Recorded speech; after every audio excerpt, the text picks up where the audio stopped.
በአፍኤፌሶን 1:19 ስንታይ ይብል ንሕናስ ቀደም ብክርስቶስ ተስፋ ዝገበርና ንውዳሴ ክብሩ ምእንትንከውን ንሕና በቲ ኩሉ ከምቲ ምክሩ ፍቃዱ ብሓሳቡ ዝገብር ቀደም ተመደብና ነቲ ዕድል ርስቱ ብኡ ረኽብና እዮም ስለዚ ሕዋተይ ኩላናስ ቀደም እንታይና ተመዲብና ነርና ኢና ኣብዚኣሲ እግዚአብሔር ስለዚ መደለና ኢና እግዚአብሔር ስለዚ ሓሰብ እግዚአብሔር ስለዚ ፈቆደ ኢና እምበር ለይሰብ ክንደይ ቦታ ንብሎ ዳ ክንደይ ተፈላለየ ቤተሰብ ተፈላለየ ነገር ዳ ኣሎ ግን እግዚአብሔር ኣብ ቤቱ ካህናት ክንከውን ክንዓልቅ ነብሉስ እንታይ ጌርና ቀደም መዲብና እዩ እግዚአብሔር ሲፀውዕና እዩ ነቲ ዝፀውዓኩም ፅዋዓሲ እንታይ ትበልዎ እሻይ ትበልዎ ነቲ ተፀዋዕኩም ንፅዋዓሲ ኣሜን በሉ እወ በሉ ሽሙ ሓደ ክፅውዑ ከሎ ኣሜን እወ ኣለኹ ክንበሲ እግዚአብሔር ይደለና ማለት እዩ ስለዚ ነቲ እግዚአብሔር ኣምላኽ ዝፀዋዓና እሽሽ እንተልና ግን መርገምን ሕማቕ ነገርን ነትርፍስን ንሕና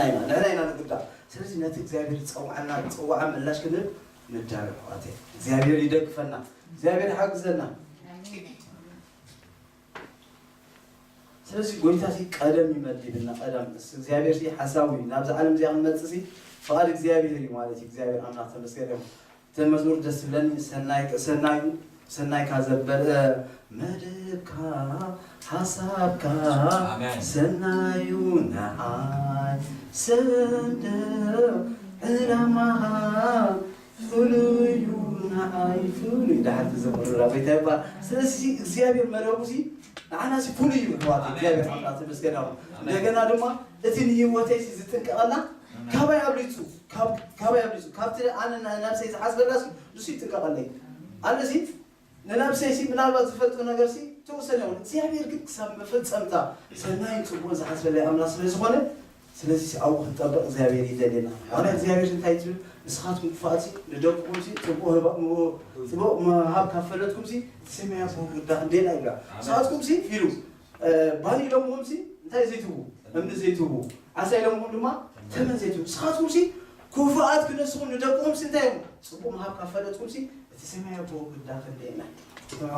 እግዚአብሔር ዝቐረቡ ቀረባ እዩ ተቐሪብናያሲ እግዚአብሔር ኣብዝዑ ኣትረፍሪፉ ክህበና ዝኽእል ኣምላኽ ዘለና ስለዚ ጥራይ ኣብኡ ንፀጋ ጥራይ መደቡ ሓሳቡ ከም ምክሩ ጌርና ከም ሓሳቡ ጌርና ንፀልይ ኣብ ቅድሚ እግዚአብሔር ድማ ነቕረብ እግዚአብሔር ኣምላኽ ተመስገነ ይሁን ኣብ መጨረሻ ሓሙሽተ ነጥብና እውን እግዚአብሔር ኣምላኽ እንታይ ዝብልሲ ጎይታ ይባርክ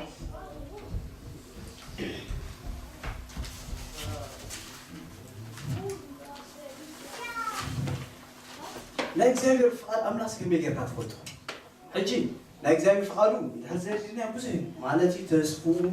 ምክሩ ሓሳቡ ብዙሕ እዩ እግዚአብሔር ዝሃበና ተስፋታትን ምክርን ብዙሕ እዩ ኣይውዶን ኢና እግዚአብሔር ዝፈጠረና ዕላማ ድማ ዝደኮነና ድማ ንኽነምልኾን ንኽነመስግኖን ክብሪ ንኽንህቦ ኢና ግን ፍቃድ እግዚአብሔር ናይ ፍቃድ እግዚአብሔር ምፍላጥ ናይ እግዚአብሔር ፍቃድ ኣምላኽ ከመይ ጌርካ ትፈልጦ ከመይ ጌርካ ትፈልጦ ፍቃዱ ንፍቃዱ ዘይምዃኑ ሓሙሽተ ነገር ዝፀሓፍ ኮልና ኣለዉ ካብ ከመይና እግዚአብሔር ኣምላኽ ተመስገነ ይሁን ኣብ ሂወተይ ፍቃዱን ናይ ፍቃዱን ምዃኑ ከመይ ጌርና ንፈልጦ ቀዳመይቲ ዓንቶ የሪና እያ ቅድም ብምሕዳስ ሓሳብኩም ተለወጡ እምበር ነዚ ዓለም እዚኣ ኣይትምሰሉ ኢልና ኢና ፍቃድ እግዚአብሔር ሰናይን ባህ ዘብልን ሙሉእን እዩ ኢልና ኣለና እግዚአብሔር ኣምላኽ ተመስገነ ይሁን እግዚአብሔር ዝቐርቦ ቀረባ እዩ ካብዚአን ግን ሕጂ ሓሙሽተ ነገር ኣብ ሂወትናሲ ፍቃድ ኣምላኽ ዘይኳኑስ ክንፈልጥ ኢና ተቀዳመይቲ ሓደ ብሎ ናይ እግዚአብሔር ኣምላኽ ፍቃድ ምፍላጥ ቀዳማይቲ ናትካ ነገር ምእጋፍ ፍቃደኛ ክትኮን ኣለካ ናትካ ነገር ዝሕዘካ ነገር ኣሎ ናህናስ ሕጂ ወላ ክንፅልይ ከለና ብሓንሳሓሳ እግዚአብሔር እዚ ግበረለይ ናብ ኣሜሪካ ክኸይድ ከም ዝግበረለይ ኩሉ ግዜ ፀሎትና ምና ኣብቲ ናተይ እቶ ጎይታ ኣብቲ ናተይ እቶ ኢና እንታይ ፍቃድካ ሳይንብል መጀመርያ እቲ ንሕና ሒዝናዮ ዘለና ክንገርፎ ኣለና እግዚአብሔር እንታይ ፍቃድካ እግዚአብሔር ኣብ ሽትካ ፍቃድካ ክነብር ኣብ ፍቃድ እግዚአብሔር ኣምላኽ ኣብዚ ከገልግል ክንብል ኣለና ናይ እግዚአብሔር ንኣሜሪካ ፓስተርን ኣብኡ ከይደ ከገልግለካ ኣብዚኣ ከይደ ከገልግለካ ግን ፍቃድ እግዚአብሔር እዩ ሕጂ ፍቃድ እግዚአብሔር ከመይ ኢልና ንፈልጥ መጀመርያ እቲ ናትና እንታይ ንገብሮ ንግደፎ ባዶ ንኾን እግዚአብሔር ኣምላኽ ባዶ ምስ ኮንና እግዚአብሔር ፍቃዱ የፍልጠና ማለት እግዚአብሔር ኣምላኽ ተመስገነ ስለዚ ናትና ሓሳብ ናትና ነገር ክንርስዕ ኣለና ርእስኻስ ክትግዛእ ኣለካ ኣብቲ ናይ እግዚአብሔር ነገርስ ክትግዛእ ኣለካ ኩሉ ነገርሲ ክትገርፎ ኣለካ እግዚአብሔር ኣምላኽ ተመስገነ ይሁን ስለዚህ ናይ ኣምላኽ ነገር ብሉፅ ኣሎ እግዚአብሔር ኣምላኽ ተመስገነ ይሁን ናይ ኣምላኽ ዘይ ሓይሽ እኮ ኣብትናና ካብቲ ንሕና ንሓስቦ እዚ ናቱ ይሓስብ ምሽልና ኣለና ሕጂ እቲ ናትና እንታይ ንገብሮ ንርስዖ ወይታ እቲ ናትካ ብሉፅ ነገር ይሕሸኒ እንታይ እዩ ስለዚ ተቐዳሚት እንታይ ልና ኣለና ናትካ ነገር መግዳፍ እግዚአብሔር ኣምላኽ ባዶ ምዃን ናትካ ሓሳብ ናትካ ኣጀንዳ ብዙሕ እኮ ኣጀንዳ ዘለና ወላ ክንፅልይ ከለና እኳ ወይታ ዝግበሮ ኢና ንብል ግን ፍቓዱ ድዩ ግን መደቡ ድዩ ሓሳቡ ድዩ ስለዚ እንታይ ክንብል ኣለና መጀመርያ ባዶ ንኾን ናይ እግዚአብሔር ነገር ከኣትወልና ናይ እግዚአብሔር ብሉፅ ነገር ክኾነና እግዚአብሔር ይርዳእና ቀዳመይቲ እያ እዚኣ ካልአይቲ ፍቓድ ኣምላኽ ኣብ ሂወትና ክፍፀምሲ ድሌት ክህልወና ኣለዎ ድሌት ባህጊ ቃል ኣምላኽ እንታይ ይብል እንታይ ይብል ኣምላኽ ፍቓድካ ንምግባር ባህጊ ኣለኒ ሕጂ እግዚአብሔር ድላይ ክገብር we are open ንኾን ባህጊ ኣለወና እግዚአብሔር ከም ድላይ ይጠዋዊና ከም ድላይ እግዚአብሔር ኣብቲ ዝበለና እግዚአብሔር ይቆፃፀረና ሕጂ እንታይ ኣለና ባህጊ ድሌት ሰብ ድሌት ድሕር ዘይብሉ ከቢድ ድሌት ድለይኒ እንታይ ክትኮን እዮም ክትረኽቡን እዮም ሕጂ ድሌት ክህልወና ፅምዓት ክህልወና ኣለዎ እንደገና ክንጠምዩ ኣለና ነቲ ናይ እግዚአብሔር ፍቓድ እግዚአብሔር በቃ ፅምዓት ሃርር ከም ደላ ኣነ ክንዲዚኣ ፀሚየ ጎይታ ኻ ክንዲዚኣ ዝበኒ ድሌት ናስ ክሳብ ክንደይ ክኾን ኣለዎ ዓብ ክኾን ኣለዎ እግዚአብሔር ኣምላኽ ተመስገን ይሁን ስለዚ እግዚአብሔር ገና ክንፈልጡ እግዚአብሔር ኣብ ሂወትና ብዙሕ ነገር ምትኽሰረቕ እቲ ድሌት ፍቱር ድሌት ይበሃል ፍቱር ድሌት ክንጠሚ ከለና ከመይና ንኾን መቸም እንደሌት ዘሎ ዘየለና በቃ ክሳይ ንገብር ወይ ድማ ከምዚ ቆልዓ ናይ ኣዲኡ ጥብሲ ከመይ ዝብል ሃነፍነፍነፍነፍ እዩ ዝብል ሪኦም ታውቁ እንታይ እዩ ዝኾን እቲ ድሌት እኳ እዩ ሕጂ ፍቓድ እግዚአብሔር ድማ ከምኡን ከሆነ እግዚአብሔር ይዳእና ሃነፍነፍ ክድብል እቲ ዓቢትና ዓብ ክኸውን እግዚአብሔር ይደግፈና እግዚአብሔር ኣምላኽ ተመስገነ ይሁን ስለዚ ኣብ ኤፌሶን እንታይ ኣለና ካልአይቲ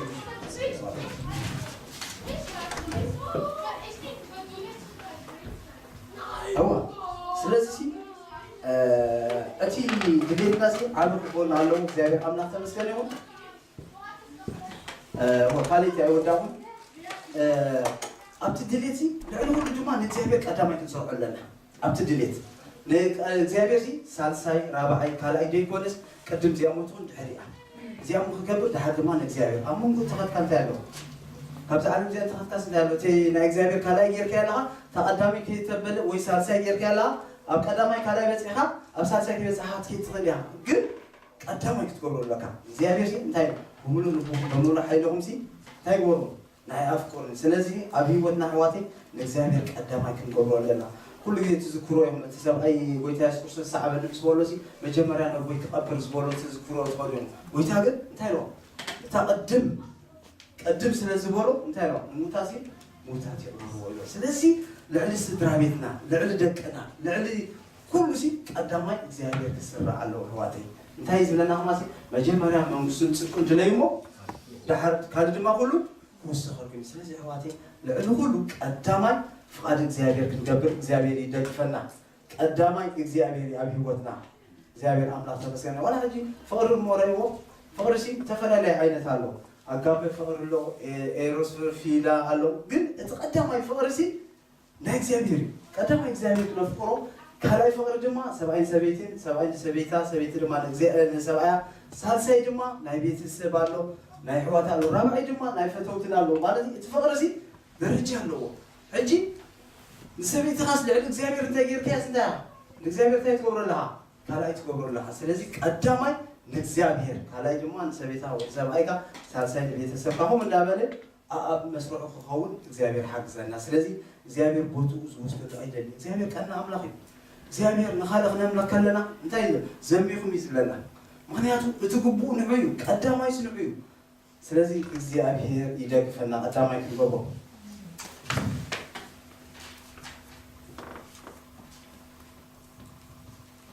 ስለዚ ድሕር ደሊናዮ ንእግዚአብሔር ንረኽቦ ኢና ማለት ስለዚ እቲ ንእግዚአብሔር መድላይ ኣላ እዩ ስለዚ ከምቲ እታ ሰበይቲ እቲ ናይ እዝኒ ገለ ምስ ጠፍኣ ክትደሊ ሙሉእ መዓልቲ ውዒላ ስለዚ ካብ ኩቱር ምድላይ ኣብ መጨረሻ እንታይ ገይራቶ ረኺባቶ ስለዚ ፍቓድ እግዚአብሔር ድማ ክንዱ ዝኣክል كندني إخبار يردأنا إخبار نزقربه أرواي بملك لبهم دليل مو أنا لما تايبر فرح كله سلزي إخبار تحدلينا يركب أملاح إخبار أملاح تمسكناه سلزي أماتي وشديشة ثلاثة سنة إخبار أقدموت بقول ما تكونوا كل بلنا إخبار أملاح تمسكناه سكي أو إفسون حموشته أسرت حموش أسر شوات عن بينهم في تايبرا إفسون حموشته سباسران بدلنا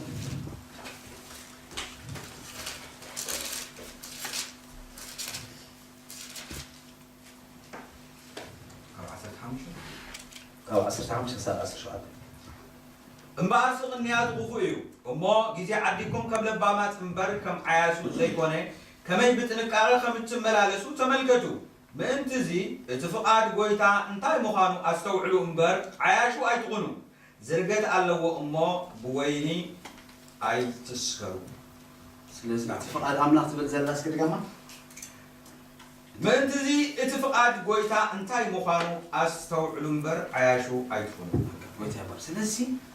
فقط أملاك سنتين مخانو سحواتي أبي والناس لو نسوعن تاني كونسي عايشون كلنا عايشوس أي تكونوا سلازي تقدم زقبو إخبار أقدموه تفقدوا خون زقبوسي إخبار قدامه يفقدوا قبول ويز بلا نازل تاني كونسي تيجيسي حما جيسي نازل لنا حواتي تيجيسي قرب قوي يسكسس مزارو سلازي مستوعبت من كون فقط أملاك الفلد إخبار يدركفنا حواتي إخبار أملاك تمسكنا يوم قال سالساي دما بمنفس كنمرح فقالنيا نكون على እግዚአብሔር አምላክ ተመስገን ይሁን ሳልሳይ ታይለው ቋለው በመንፈስ ሮሜ 8:11 ሸምራይና ወይታ ይባላል ስለዚህ እቲ አገዳሲ ድማ መንፈስ እግዚአብሔር ይሁን ፈቃድ አምላክ እንፈልጥ መንፈስ እግዚአብሔር የሌላ እግዚአብሔር አምላክ ተመስገን ይሁን ሮሜ 8:11 ኢየሱስ መንፈስ ድማ ቆሙ ندخلنا يدقفوا إيو كم يجرنا هنصلي كم زقبالنا أي فلتنينا سلزي إنت منفس بعلو إنتي بزين الجر هتا زلمنا لنا يلو يقتل مالتي زابر أملاك تمسكن ده هركات يكون اليوم أمان مسكسب سالسة إنتي فقاد زيابير نتاي مخانو رينا خلينا ولا هم ببعدها إنتي لبز من نسوم إنتي توم قدسان كان فقاد أملاك يروي لمن يمو نتي حسب منفسون نتاي مخانو يفلتوا إيو نتومنا أملاك زفكرو كمهرو نتتصوعو قنا كل نستناي كابز تقفو نفلتينا نتوم كأدم زفلتهم نسو نمزحات عواتهم بقرون من تتخوزي نمسو ودوخ مسو كأدم مدبهم نتوم كأدم زمدبهم نعتاتهم كأ صوعهم نتوم صوعهم نعتاتهم جمع أصدقهم نتوم زد صدقهم نعتاتهم جمع أخبرهم سلسي مخرج زيابي رأيوهم أبي نتوم صوعهم أخبرهم دابلسي كويتا يبارك فانتات كابز عبيك مغرين حسب زاير سيادة أما نسي حسب سنة مقالو ستريو قل هجي أبزنا زاير فقارو خمي مقالو يفلسي بمنفس كنا رحلنا هواتي يعني بمنفس زي تمرحنا قلامه لك عن في دليل كل زي منفس زاير تيلنا قل أبيك من خير انت مقبر نسدو ما يوقسنا أنا سي هرقنا نقر غيرسي مشاتي ولا شاء سي وقسه كي منفس أملاك هرالنا كاسي منفس أملاك سلازلنا سي وقسنا أنا أشكر تلاقوا سوسي رجال تلنا زي ما أملاك تلسكنا سلسي لا سويش كل شيء منفس يملأكم زبلنا بمنفس قدوس كنتصلي بلسان كنتصلي معناته تمسولتنا حسن أساسي حق صرتين زي ما كم زي هم زي بيرد يسترين بيتسوي كم زي خابس أي تخيلنا جن كل شيء بمنفس كنتصلي جالينا بمنفس كنتصل منفس زيابير تايم هنسا نايجل يتحساس بنا ناي حدا نجر استقول أدي وحدا نجر كخون زقبوه ناتو يبصع كمنفس زيابير سلزي نعون نتصلي قبل الكاس سلزي منفس زيابير سين ندخلنا تاي قبري يدكفوي كم يقرنا هم تصلي دم أين فلتنا قل نص تاي قبرنا يمرحنا زي نقر التاريخ يقتلنا زيابير أملاك سلزي كل جزء بمنفس قدوس كنتصلي زيابير يدلنا بمنفس أملاك كنتصلي كلنا زيابير ما فقابير إن زيابير أملاك تمسكنا يوم منفس أملاك سي ناب عرفتي مرحكة منفس قدوس معموري نا أملاك نجرسي يفلت أكا ما تي نا زيابير سي إذا منفس قدوس إذا ما قال أملاك سي بأمره ناسي كل ما تعين خلينا حواتي إذا قلت سألنا أنت قوي سي منفس زيابير كلونا له منفس እግዚአብሔር ተለና እዚ ቃል አምላክ ክግለጽና እግዚአብሔር አምላክ ተሰው ዛሐኮ አለው ለዚ ቃል ዝፈልጦ ግን ናታቶም እንታይ ይሆኖም ፊደል ይዝሆኖ አለው ዛሐት ሓደ ጊዜ ኸይደ ነረ ኣብ ሓደ ናይ ጀርመን ቸርች ተሰብአይሲ ጣም ነዝቃልሲ ይዝርዝሮ ድሓር ተሓቲ ተራእሞስ ዝኾነ ነገር ሽጋራ ገላ ሰትሪየስ ዋ እንታይ ዳ ከመይ ጌርካ ዳ ገሌቤስ ያ ኣነ ናተይሲ ቤሩፈይ ስለ ዝኾነ ይምበር ኣነኮ ሳይኮን ነቲ አልአምና ግን ኩሉ ይሽምድዶ ኩሉ ማዕሰብ ጌሩሲ ይሰበኽ ሕጂ እንታይ ፊደልስ እንታይ ይገብር ያባት ስለዚህ ኩሉ ነገር በመንፈስ አምላክ እንገብረዋለና ህይወትና እንዳበርተት ይኸይድ ማለት እግዚአብሔር አምላክ ተመስገን ስለዚህ መንፈስ ቅዱስ ማዕሙቅ አምላክ እንታይ የፍልጠካ ማለት እግዚአብሔር አምላክ ተመስገን ይሁን ስለዚህ ለሰው በዓል ሐዋርያ ጳውሎስ መንፈስ አምላክ ሲመርሖም ወለና ሓደ ነገር ከሆነ ሲመርሖም አንሳሳ መንፈስ አምላክ ከልከልና አይደል መንፈስ አምላክ ጽንይሎም ስለሰው በነበሩሲ መንፈስ ቅዱስ በድሌቶም ስቆምሲ ናብ ሓደ ቦታ ከሆዱን ተደለ መንፈስ አምላክ ናብ ካሊ ይወስደው ስለዚህ ሆቴ ያና ማለት ዳግም ተወለድናሲ ሙሉ መንፈስ አምላክ ሲቆጣጠርና ባክ ሰም መንፈስ እግዚአብሔር ድህደለ ከምትላይ ከሆነ አይከኝ ሆቴ ከምትላይ ከዛረባ አይከኝ ከምትላይ ከሆነ አይከኝ ማለት መንፈስ እግዚአብሔር ድህራሎ ፍርሃት እግዚአብሔር አለው ሰብ ፍርሃት እግዚአብሔር ድህራሎ ወሲ ናው ከብድልሲ አይኮነሉኒ ከጋገ የተኒ ግን ይመለሲው መንፈስ እግዚአብሔር ፈቃድ እንዳይዋድ ኔክስት ፍርሃት እግዚአብሔር ሐቅና አይን ዘዛይ ማህሮስ ለዘለውሲ ፍርሃት እግዚአብሔር ተለው ሰብሲ ኩሉ ጊዜ ካብ ከይርሐ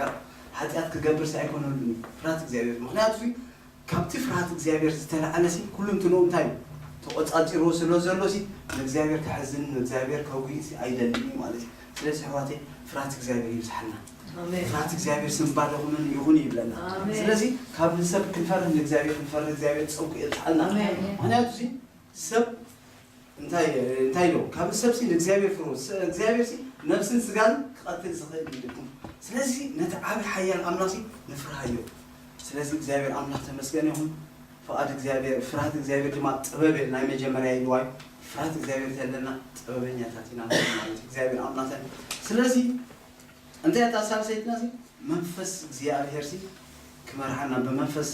ቅዱስ ክንቃጻጽል ከለና ሰናይ እግዚአብሔር አምላክ ተመስገን ይሁን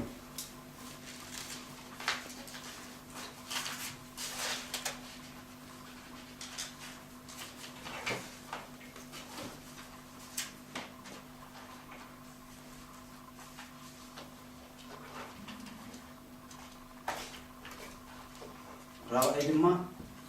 በቃል አምላክ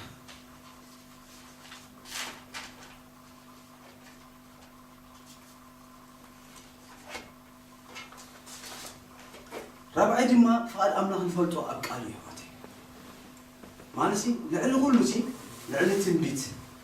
ለዕል ሁሉ ነገር ቃል እግዚአብሔር ይሆት እዚህ ሰማይ ምድር ከሐልፊ ቃል ግን አይሐልፍ ሚሉ ለዕል ሁሉ ዝመጽ አይምስ በዚህ ሐልፋለሁ በዚህ ከመንፊት ሐልፋለሁ ሰብ ከዛርበካ ሆኖ ካብቃሉ አይኮነን ፈቃዱ እንደይ ፈቃዱ መኻሩሲ ካብዚ ሓትፈልጥ ህዋቴ ስለዚህ ፈቃድ አምላክ አናሲ አብስ ተጻይፍና ነው እዚ መምርሕና እዚና በዚና ናቱ በዚና ንወጥ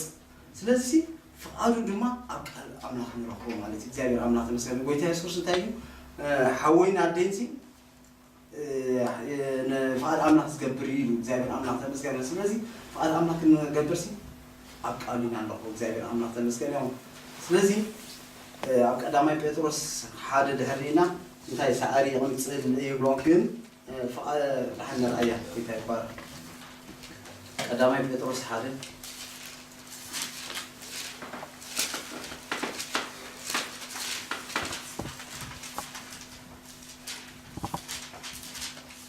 ዘውፃት ለዝቀደመን አስረታ ከምድረን ቁዝሬ አጥሞ ዳይታ اوكي تنجيب بهياون نزل عالم زنبرن قال املاح كاب زي طف زر انبر كاب طفا زري ايكمنكم كم بحدش التولدكم نحق ان تعززكم وا غبزنا بزي بالله فقر احوات لنفسكم اصريو بنصوف لبين حدكم بحقي تفاقروا كل سبا 5 عري كل غبرون كم عبابا سعري ايو اتسعري ينقص اتعباباون يرغف قال እግዚአብሔር ግን ንዘል ዓለም ይነብር እተነግረልኩም ቃል ብስራት እዚዩ ስለዚህ ቃል አምላክ ንዘል ዓለም ዝነብር ኩሉ ከሐልፍ ሰዓሪ ከመሰሊ ኩሉ ነገር ከሐልፍ እحنا ምንድነው ግን ቃል አምላክ نزل عالم ينبر እግዚአብሔር አምላክ ተመስገነ ስለዚህ ፍቃድ አምላክ ሲ አብቃልና ነው ፍቃድ አምላክ በቅድስና ፍቃድ እግዚአብሔር መንባር ለቃሉ ድማ ምእዛዝ ቃል እግዚአብሔር ስታይና ወይታ ኢየሱስ ክርስቶስ ፎቱን ተሆንኩም ስታዩ ትእዛዛት ይሐሉ ስለዚህ ፍቃዱ ይዚ ስለዚህ ለትእዛዛቱ እወህ ለትእዛዛቱ እግዚአብሔር ድማ ክንግዛ ለትእዛዛቱ ድማ ነፍስና ነግዝዚ ፍቃዱ እግዚአብሔር አምላክ ተሻለ አልስ በሁሉ ጊዜ ሲ ለዚህ ቃል አምላክ ዝመጽሲ ሳሚት ክንከውን አለና እግዚአብሔር አምላክ ተመስገነ ነው ስለዚህ ተመዛስ ብል ያብዚ ኸተረና ድህር ላይ እግዚአብሔር ሐሳብ አለና ሐዋቴ ድህር ላይ እግዚአብሔር ሐሳብ ፍቃዱ አለና ብዝኾነ ይሁን ለቃል አምላክ ሲ እንታይና ነው ሲ ወን አሚና ነው እግዚአብሔር አምላክ ስለዚህ ሳሚት ይላል ነው እግዚአብሔር አምላክ ስለዚህ ቃሉ እንታይ ምሕረት ገበርተ ይልካ ምሕረት ገበር ትሕት በልተና ካትብል ምክንያቱም يقولون تغيير كاسي دحريو انتالو عسبس لتركب سي እግዚአብሔር አምላክ ተመስገነ ለተቃሉ ስለዘዞሲ ሰናይ እግዚአብሔር አምላክ ተመስገነ ስለዚህ ህዋቴ ፈቃድ አምላክ ተገበርና አና ይጥዕመና አና ሰናይ ይኮነልና እንተ ለይኮነ ፈቃድ አምላክ አይኑጥቶይና ፈቃድ አምላክ ሁሉ ጊዜ ጸልይ ይዝለብኝ ስለዚህ ፈቃድ አምላክ ገር ክንገብር ከለና በረከት ይመጻና አንተ ተአዘዝኩም ሐራይ ተበልኩም ታይብለና አምዛመር ዚያልማ ተወልደና እግዚአብሔር አምላክ ስለዚህ ህዋቴ ነህና ሰናይ ክንሆነልና ጽቡቅ ሆነና አፍቃድ እግዚአብሔር ነጥተው ላይ ህይወትና መንባር ትርጉሙ ስንታይ ተዋል ህይወትና ትርጉሙ ስንታይ ፍቃድ እግዚአብሔር ገርና ከናሐልፍ ይሁዋቴ ትርጉምና ህይወትና እግዚአብሔር ክነብሎ እግዚአብሔር ክብር ንኹንቦ እግዚአብሔር ልዕልክ ነብሎ ለዚህ ትርጉምና ህይወትና እግዚአብሔር አምላክ ተመስገነ ይሁን እቲ ሐምሻይ ላይ መጨረሻ ድማ ጸሎት ላይ እግዚአብሔር ፍቃድ ፈልጦም ጸሎት እግዚአብሔር አምላክ ተመስገነ ይሁን ስለዚህ ጳውሎስ እንታይ ብሎ ኣብ ኤፌሶን ድሕሪም መንፈሳዊ ክነብባና ወይታ ይባላል ጸሎት እግዚአብሔር አምላክ ተመስገነ ይሁን ጸሎት ወይታ ይባላል ኤፌሶን ሓደ ከንብባይ ሐዋርያ ጳውሎስ እንታይ ብሎ እግዚአብሔር አምላክ ተመስገነ ሁሉ ጊዜ ዝጽልየሎም ንሰብ ኤፌሶን በጸሎት እና ዘከርኩም ከየከርኩም ስለሆነ መስግን አለሁ አምላክ ወይታ ኢየሱስ ክርስቶስ አቦ ክብሪ በፍልጠት መንፈስ ጥበብን መንፈስ መግላጥን ምን ትህበኩም ታንቶ ይዘራና መንፈስ ጥበብን መንፈስ መግላጥ ምን ትህዋሃበኩም እሞ አንተ ልብኩም ባሪ ተስፋ ጽዋዕኩም እንታይ መኻኑ ሀብትርስቱ ክብሩ አብቅሉ ቅዱሳን እንታይ መኻኑ ትፈልጡ እስጸልይ ስለዚህ አማቴ ያንተ ማخفት ፈቃድ እግዚአብሔር ክፈልጡ እግዚአብሔር አዳይና ዘሎ ክብሩ ክፈልጡ ኩሉ ጊዜ እንጸልይ እግዚአብሔር ይደግፈና ኩሉ ጊዜ ምክንያቱ ከይባተኩም ጸልይ ጎይታ ፈቃድ ካንታይ ወይታ ጽቦላለሁ ወይታ ስጉምታይ ከመያለው ፍቃድ ካለው ገብራለሁ እንዳበላሲ ሁሉ ጊዜ ፍቃድ እግዚአብሔር ክንፈልጽ እግዚአብሔር እንትና ኸፍቶ እዚ ሁሉ ጊዜ ወትር ክንጽልይ ከም ዘለና እግዚአብሔር ይረዳ እግዚአብሔር ይደግፈና ስለዚህ ፍቃድ አምላክ ክንገብር በጸሎት ክንተግ እግዚአብሔር ሐሳብ ካበ እንታይ ሐሳብ ካበ ተክርስቲያንና እንታይ ራእይኻ እንታይ ራእይ ነበር ኮ በጸሎት ስለዚህ ራእይኻ እንታይ እግዚአብሔር አምላክ እንታይ ክንገብር ዝግባአና ጎይታ ሐሳብካ ኣብዛ ቤተክርስቲያን ዚያታይ ሐሳብካ ኣብ ስድራ ቤትና እንታይ ሐሳብካ ኣብ ደቀይ እንታይ ሐሳብካ ኣብ በዓል ቤቴ እንታይ ድሕሪና እግዚአብሔር ሐሳቡ ክገልጸና ይኽእል ስለዚህ ኩሉ ጊዜ ሐሳብ እግዚአብሔር ፍቃድ እግዚአብሔር በጸሎት እንፈልጦ ማለት ስለዚህ ኣብ ጸሎት ደውክ እግዚአብሔር ይደለና ማለት እግዚአብሔር አምላክ ተመስገነ ስለዚህ ጸሎት አላይ ነው ጸሎት በጣም እዘና ባዓተ ተተሓይለን ዝኸዳ ማለት እግዚአብሔር አምላክ ተመስገነ ይሁን ስለዚህ ጎይታ ይባል እግዚአብሔርና አምልኮ እነዚህ ፈጥርናሞ ክብር ነው ይሁን ስለዚህ ፍቃድ እግዚአብሔር ክንስስን ክንበዝሕ እዚህ ፍቃድ እግዚአብሔር አምላክ ተከብልና ክንነብር ደይኮነስ ንርእስና ኮይና ንኻሎት ክንከውን ንርእስና ኮይና እዚ ንኻሎት ንበረኸት ንፈውሲ ንምፅንና ክንከውን ፍቃድ እግዚአብሔር እዚህ እግዚአብሔር አምላክ ተመስገነ ስለዚህ ኩሉ ጊዜ ለይት መዓልት ፍቃድካ ጎይታ እንታይ